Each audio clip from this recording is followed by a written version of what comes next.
Spain, a land of flamenco rhythms, mighty empires, and centuries of cultural fusion.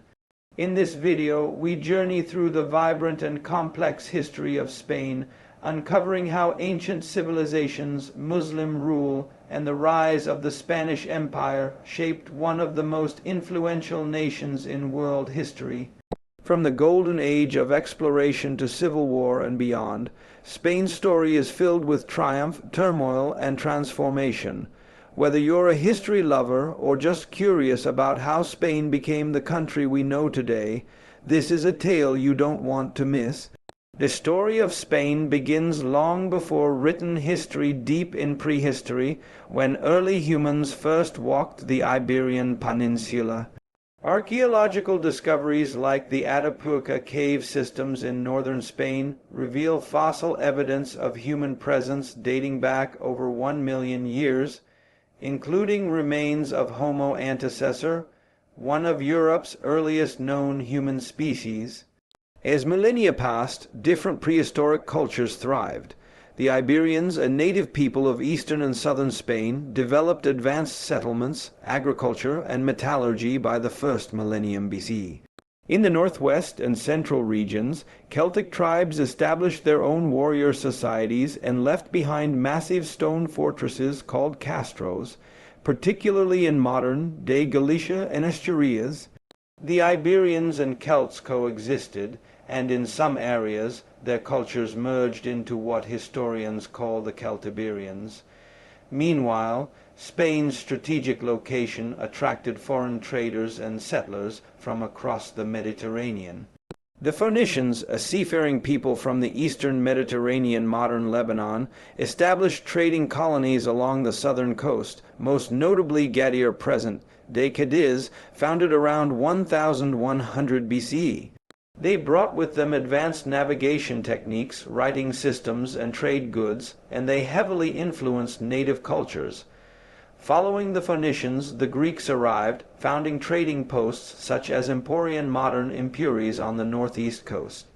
Greek presence introduced new artistic styles, political ideas, and commerce. Around the same time, the Carthaginians, descendants of the Phoenicians based in North Africa, also expanded into Spain. Under leaders like Hamilcar Barca and his son Hannibal, they took control of large parts of the south and east, using Spain as a base for launching military campaigns, including Hannibal's legendary crossing of the Alps to invade Italy during the Second Punic War. However, this expansion brought Spain into conflict with another rising power, Rome. As Rome battled Carthage in the Punic Wars, it gradually conquered Carthaginian territories in the Iberian Peninsula. By 206 BC, the Romans had taken over much of southern Spain, and over the next 2 centuries they extended their control across the entire peninsula. The Roman conquest of Hispania was not easy. They faced fierce resistance from local tribes, such as the Lusitanians in what is now Portugal and the Cantabrians in the north. One of the most famous rebel leaders was Viriathus, who led a prolonged guerrilla war against the Romans in the 2nd century BC. Despite resistance, the Romans eventually subdued the peninsula and divided it into several provinces, collectively known as Hispania. Under Roman rule, Spain underwent profound transformation. The Romans built a vast network of roads, aqueducts, and cities, some of which still stand today, like the aqueduct in Segovia and the amphitheater in Merida. Latin became the dominant language, laying the foundation for modern Spanish. Roman law, architecture, religion, including the spread of Christianity, and culture became deeply embedded in Spanish society. This period marked the first time that the entire peninsula was unified under a single administration. Roman Spain also produced important figures, such as the philosophers Seneca the Younger and Lucan, and even Roman emperors like Trajan and Hadrian, who were born in Hispania. In short, the prehistoric and ancient periods of Spain's history, from early humans to Romanization, laid the foundational identity of the Iberian Peninsula. It was a land shaped by migration, cultural blending, and external influence, which set the stage for the complex historical layers that would follow in later centuries. The Roman conquest of the Iberian Peninsula, which began during the Second Punic War 218–201 BC, marked the beginning of one of the most transformative periods in Spain's history. Over the next several centuries, the Romans would not only assert political control, but also reshape the cultural, linguistic, and social landscape of the region, turning Hispania into a vital part of the Roman Empire. Following the defeat of Carthage, Rome set about expanding and consolidating its hold on the peninsula. Resistance from local tribes, especially in the mountainous north, led to prolonged and bloody conflicts, including the Lusitanian and Cantabrian Wars. These wars revealed both the military strength and the determination of Rome, as well as the fierce independence of the native tribes.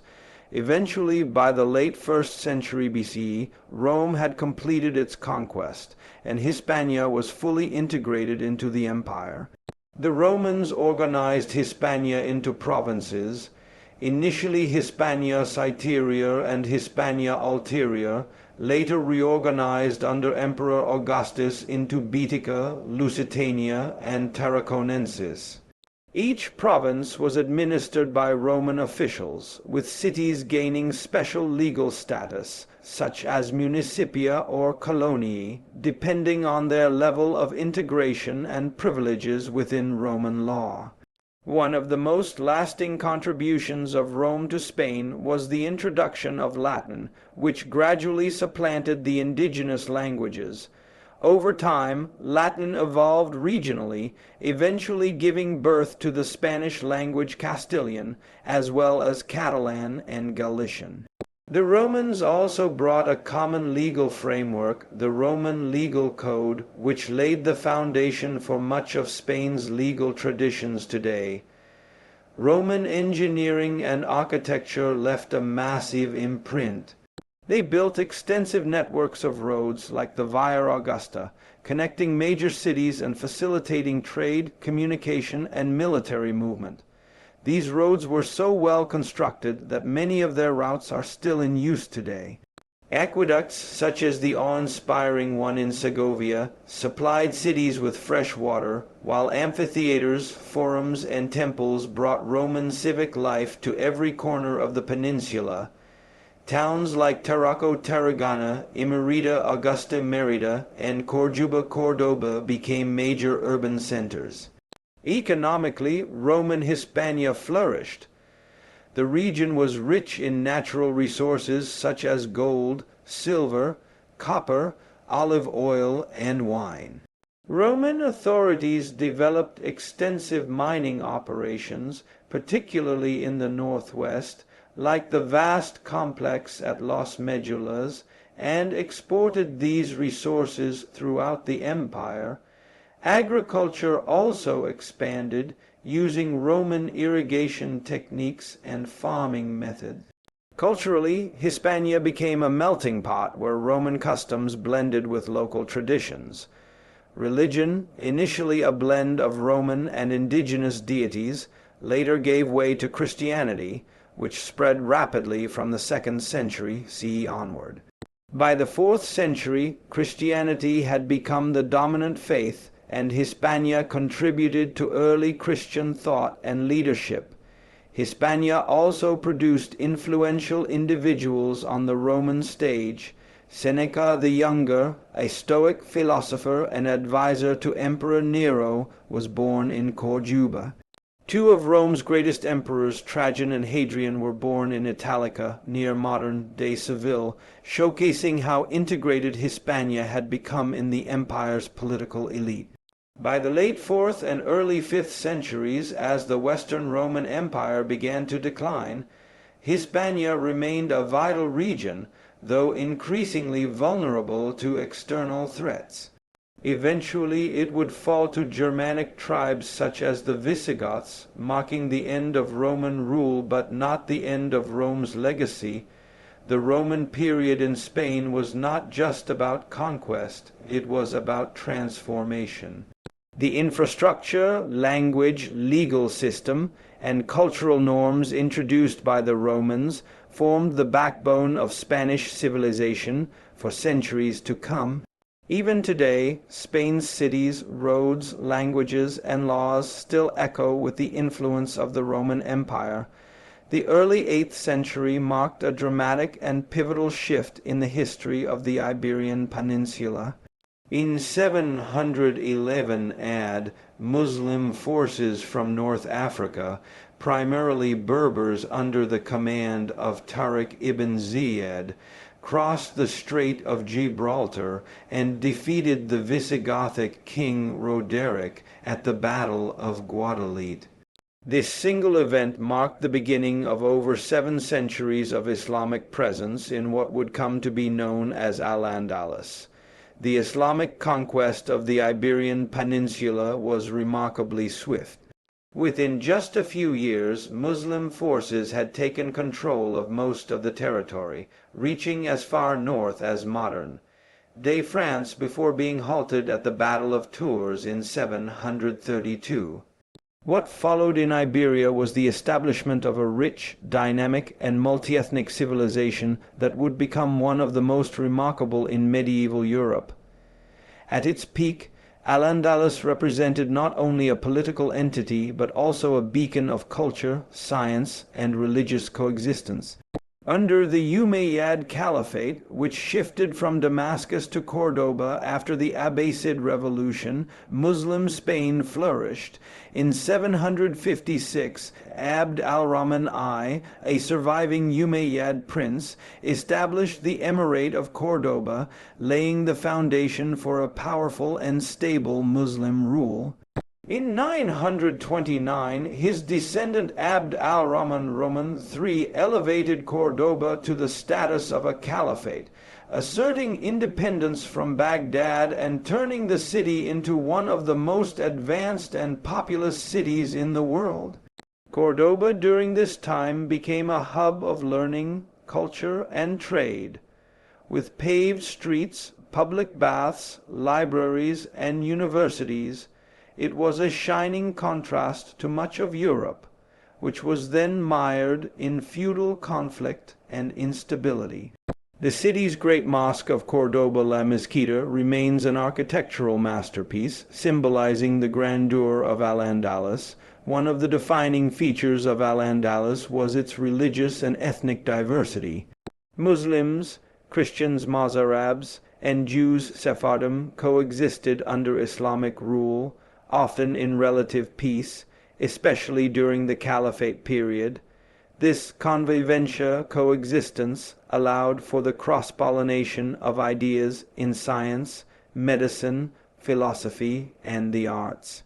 Jewish scholars such as Maimonides and Muslim philosophers like Averroes Ibn Rushd flourished in this intellectually vibrant environment. Al-Andalus also contributed significantly to global science and culture. Translations of Greek texts into Arabic and later from Arabic into Latin reintroduced classical knowledge to Western Europe.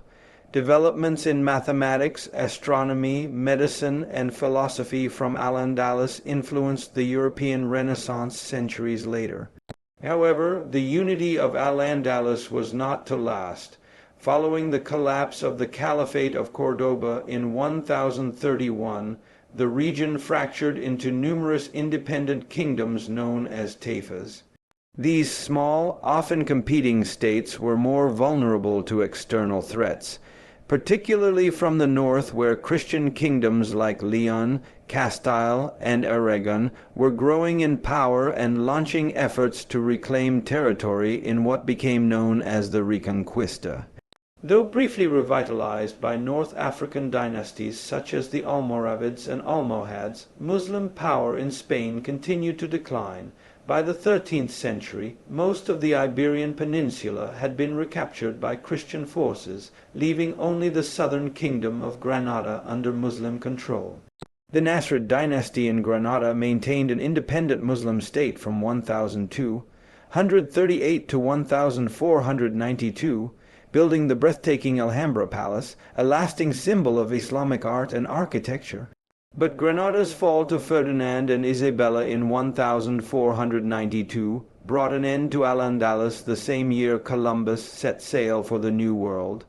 Despite its fall, the legacy of Islamic Spain remains embedded in Spanish language, architecture, agriculture, music, and science.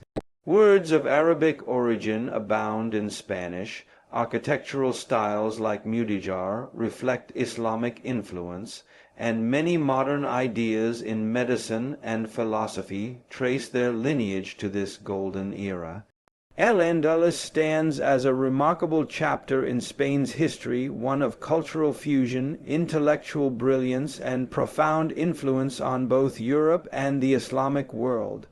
The Reconquista, meaning reconquest, refers to the long, complex process through which Christian kingdoms in northern Iberia gradually reclaimed land from Muslim rule in Al-Andalus. Spanning nearly 800 years, from the early 8th century to the late 15th century, the Reconquista was not a single campaign, but a series of battles, shifting alliances, and political transformations that ultimately reshaped the religious and cultural identity of Spain. The origins of the Reconquista date back to just a few years after the Islamic conquest of 711 AD. In 722, a small Christian force led by Peleo, a nobleman of Visigothic heritage, defeated a Muslim army at the Battle of Covadonga in the mountainous region of Asturias. While militarily minor, this victory held symbolic weight. It marked the beginning of Christian resistance and the establishment of the Kingdom of Asturias, the first Christian polity to emerge after the fall of the Visigothic Kingdom. Over time, several Christian kingdoms formed in the north, including Leon, Castile, Navarre, Aragon, and Catalonia. These kingdoms slowly expanded southward through both war and strategic marriage alliances. Their efforts were not consistent or coordinated. Often, Christian kingdoms fought among themselves as much as they did against Muslim taifas. However, their shared religious identity and desire to restore Christian rule across Iberia provided an ideological thread that connected their efforts. The fragmentation of Muslim power following the collapse of the Caliphate of Cordoba in 1031 gave the Christians an opportunity to press southward. Muslim Spain splintered into taifas, or small independent states, which were often militarily weak and politically unstable. Many of these taifas even paid tribute spurious to Christian rulers to avoid invasion. The Reconquista gained momentum in the 11th and 12th centuries with key victories like the capture of Toledo in 1085 by Alfonso VI of Leon and Castile, a major psychological and strategic win. This prompted North African Muslim dynasties, first the Almoravids and later the Almohads, to intervene and temporarily slow Christian advances. However, their rigid interpretation of Islam and inability to integrate fully into Iberian society made long-term success difficult. One of the most famous Christian military leaders during this time was Rodrigo Diaz de Vivar, known as El Cid. Though his loyalty shifted between Muslim and Christian rulers, El Cid became a legendary symbol of Christian heroism and military prowess. His conquest of Valencia in 1094 is a key episode in Reconquista lore. The 13th century marked a decisive turning point. During this period, Christian forces achieved sweeping victories. Fernando Roman III of Castile captured Cordoba in 1236 and Seville in 1248, while James I of Aragon took Valencia and the Balearic Islands. By the late 1200s, Muslim control was reduced to a single kingdom, Granada, ruled by the Nasrid dynasty. Granada remained a Muslim enclave for over 2 centuries, surviving through diplomatic cunning, tribute payments, and internal Christian division.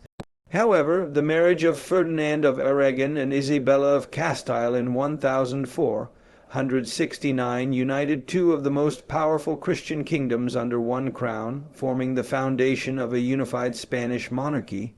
In 1482, Ferdinand and Isabella launched the Granada War, a final, well-organized military campaign to eliminate Muslim rule.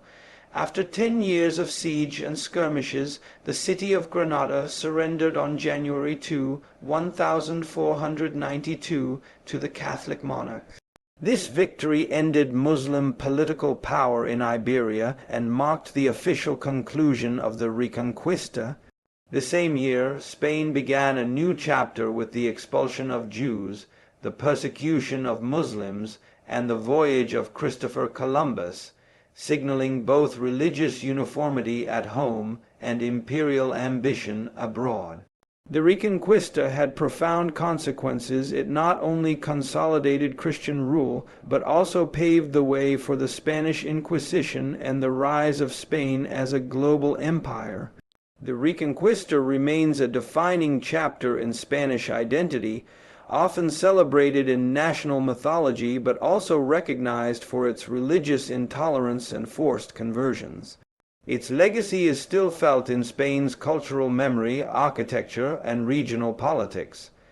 The conclusion of the Reconquista in 1492 didn't just mark the end of Muslim rule in Spain, it opened the door to one of the most ambitious and expansive imperial projects in world history, the Spanish Empire. Over the next several centuries, Spain transformed from a patchwork of Christian kingdoms into a global superpower whose influence stretched across Europe, the Americas, Africa, and Asia. It all began with Christopher Columbus's historic voyage in 1492, sponsored by Ferdinand and Isabella, the Catholic monarchs. Although he sought a westward route to Asia, Columbus instead arrived in the Caribbean, sparking the age of exploration and establishing Spain as the first major European empire in the New World.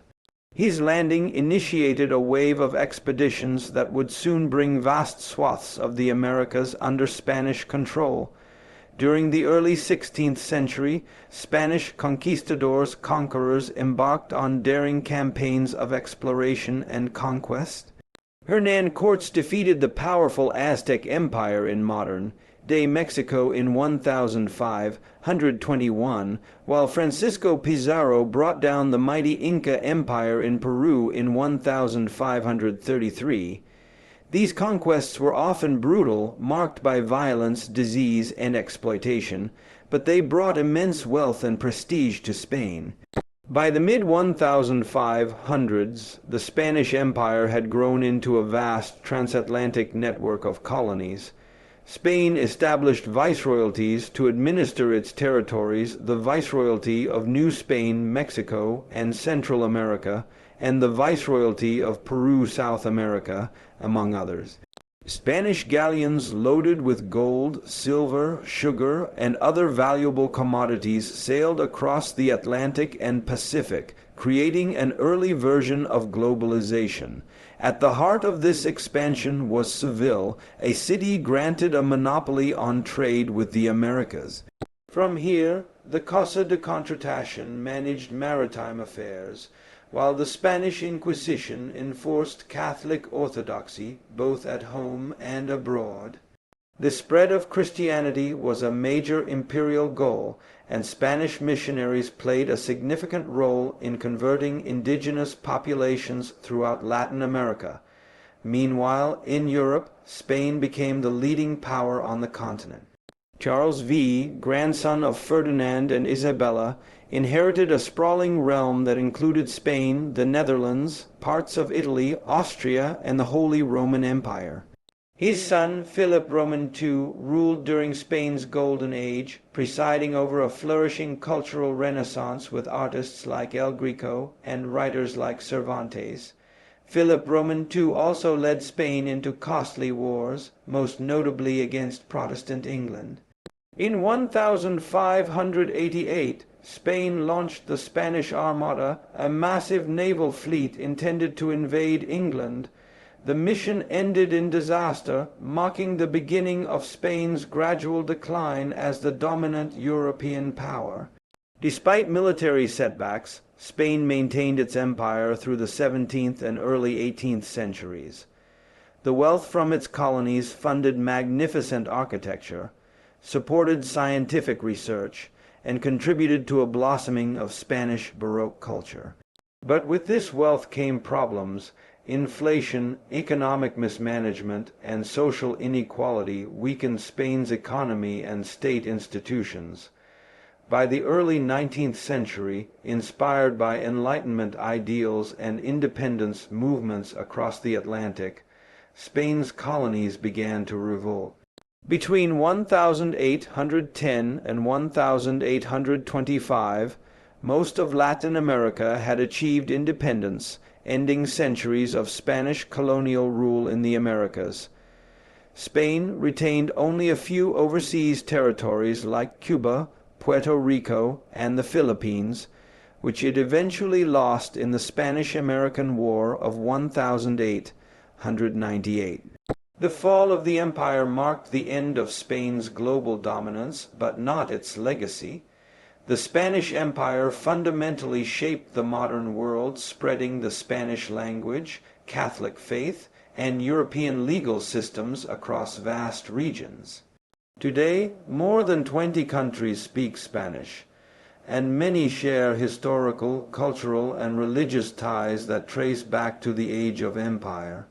The story of the Spanish Empire is a tale of ambition, conquest, cultural fusion, and enduring influence, a legacy that still resonates across continents and centuries. The 20th century was one of the most turbulent and transformative periods in Spanish history, marked by civil war, dictatorship, and eventually a successful transition to democracy. These events fundamentally shaped modern Spain and its political, cultural, and social identity. Following the collapse of the Spanish Empire and the loss of its final colonies in 1898, Spain entered the 20th century weakened and uncertain.